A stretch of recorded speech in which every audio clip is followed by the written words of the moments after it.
last kali kita berbicara tentang muda. Last kali muda dan juga PAS sedang bergaduh sama sendiri sekarang ni kan. PAS sekarang ini sedang bergaduh sesama sendiri. Okey, muda dahulu kita kena faham, muda sekarang ini cuba mencari tapak. Simple saya katakan bahawa muda sekarang ini masih lagi mencari-cari ke mana arah tuju politik mereka, dan kita kena faham muda tidak boleh pergi ke mana-mana. Muda saya kata Syed Saddiq kena belajar dulu dengan orang tua. Saya tak adalah menolak bahawa orang muda ni boleh masuk dalam menyertai politik, tetapi dalam masa yang sama jangan kita terlalu eager masuk politik ini kerana kita belum tentu ada pengalaman dalam menghadapi politik. Saya kata belajar dulu. Masuk dulu, belajar, bergelumang dengan kesusahan. Masalah Syed Saddiq ini, dia tak bergelumang dengan kesusahan, tuan-tuan. Dia masuk-masuk, dia menyertai Bersatu, dia menang, masa itu menang terus dia jadi menteri. So dia tak faham the struggle untuk menjadi seorang ahli politik yang berjaya, seorang leader yang berjaya. Dia mungkin seorang apa orang kata Instagram famous, Insta famous.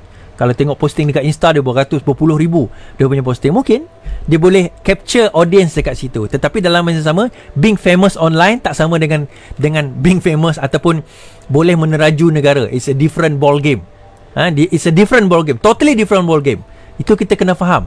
Jadi dia kena belajar dulu. Dan bila dia kata dia nak bersama dengan Pakatan Harapan dalam pilihan raya di Melaka ini, soalan kita kenapa?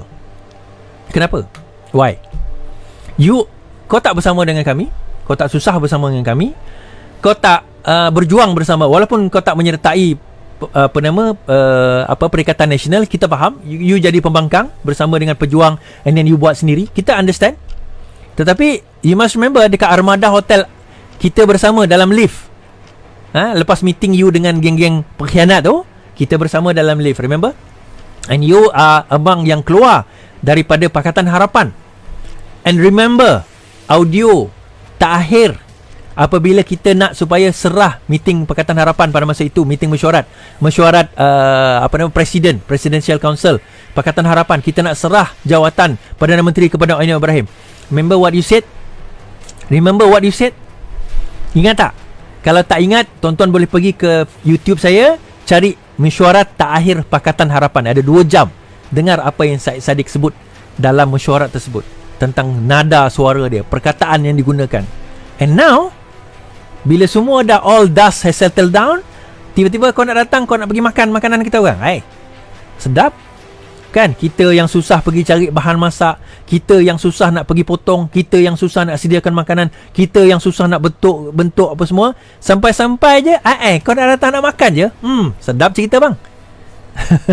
Sedap cerita sedap apa orang kata, privilege yang kau dapat. It's not gonna be that easy, bro. You want to fight? Kita tak kisah, tapi fight on your own accord. Bertanding atas kekuatan kau sendiri. Prove it that you have the strength. Prove it. Kenapa nak kena bersama dengan Pakatan Harapan? Why? You think Pakatan Harapan needs you? Kalau banding dengan muda, baik pejuang. Walaupun saya tak setuju dengan pejuang lah, tapi kalau nak banding dengan muda, baik dengan pejuang. Dan hari ini tuan-tuan, kita dapat saksikan bagaimana PAS dan juga UMNO juga bergaduh sama sendiri. Kan, BAS dan UMNO bergaduh sama sendiri. Saya sebut Tajuddin Rahman menyebut bagaimana PAS lari daripada perjanjian. Apa hasil penyatuan ummah UMNO dan PAS itu? Kekuatan politik baru Islam telah bangkit dengan kesepakatan. Bila orang melihat UMNO dan PAS kuat, barulah kawan dan lawan takut, termasuk Mahathir, katanya. Ini interview dia kepada Tajuddin Rahman lah. Tapi apa yang berlaku adalah saya tak sentuh bagaimana Tajuddin Rahman mengatakan bahawa sebenarnya PAS yang telah mungkir janji. Apabila telah hilang kuasa, UMNO hilang kuasa, yang berkuasa adalah Bersatu, PAS lari ke Bersatu. PAS menjilat Bersatu sebab PAS nak jawatan menteri. So sekarang ini apa yang berlaku? Bila dah jatuh keadaan, bila dah jatuh kerajaan, PAS terpaksa kena berfikir 2 kali lagi sama ada mereka nak bersama dengan Perikatan Nasional dan juga Bersatu, atau kena kembali ke pangkuan UMNO. Tetapi tak boleh nak amend dah apabila ulama PAS sendiri kata macam ni. Ulama PAS ingatkan pemuda UMNO padah berlagak sombong. Seorang ulama Padang Keramat mentarbiah pemuda UMNO hari ini. berhubung isu di antara kedua-dua parti yang ketika ini dilihat tidak menentu. Anggota Jawatankuasa PAS Mohtar Senik, Mohtar 7 inci berkata apabila Tuhan memberi peluang untuk sesuatu pihak menjadi insaf, peluang tersebut perlu direbut segera. Peluang itu juga, kata Mohtar, berupa kesempatan mengenal rakan dan lawan. Dia juga mengingatkan bahawa kesombongan hanya akan mengundang kehinaan kepada pihak terbabit. Ingat, sekali lagi kita sengaja menyombongkan diri atas peluang yang Allah beri, maka Allah akan timpakan kehinaan, tidak lagi kemuliaan yang tersisa dan berbaki, katanya. Betul, saya setuju. Saya tutup dengan perkara ini, tuan-tuan. Saya tak tutup lagi lah. Saya tutup kenyataan itu dengan perkara ini. Saya kata apa? Saya setuju. 1000 juta peratus setuju. Dan Tuhan telah menunjukkan kuasanya sekarang ini dengan menimbulkan pengkhianat-pengkhianat. Tuan-tuan perasan tak?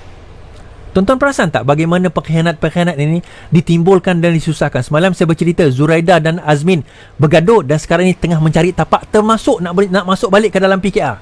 Termasuk. Muda sekarang ini mencari-cari tapak, akhirnya nak kembali kepada PKR.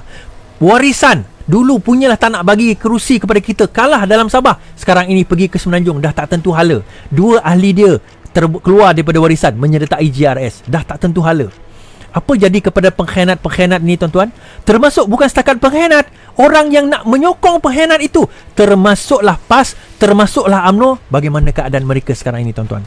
Dalam keadaan mereka kucak-kacir, dibolak-balikkan hati, dilaga-lagakan hati. Saya kata tahun lepas, pengkhianat tidak akan pernah dapat tidur dengan dua-dua mata mereka tertutup. Mereka akan sentiasa nak buka mata satu mata kerana mereka tengah fikir, siapa yang akan tikam aku selepas ini. Dan saya kata tahun lepas itu dalam conviction, keyakinan saya bahawa janji Allah Subhanahu Wa Taala, pengkhianat akan dikhianati, akan dilaknat oleh Allah Subhanahu Wa Taala. Dia bukan masalah Melayu, dia bukan masalah Islam, dia bukan masalah serban yang kita bawa, tuan-tuan. Dia permasalahan dia apabila kita sebagai orang yang konon-kononnya memperjuangkan Islam agama, bangsa, kita sendiri melanggar perkara paling asas dalam Islam, iaitu memegang perjanjian. Melanggar itu, tuan-tuan, tak semestinya kita kena khianat. Tapi apabila kita menyokong orang yang buat jahat, maka kita juga adalah orang yang buat jahat. Itu kita kena faham. InsyaAllah, tuan-tuan semua, alhamdulillah terbaik, bukan penjahat.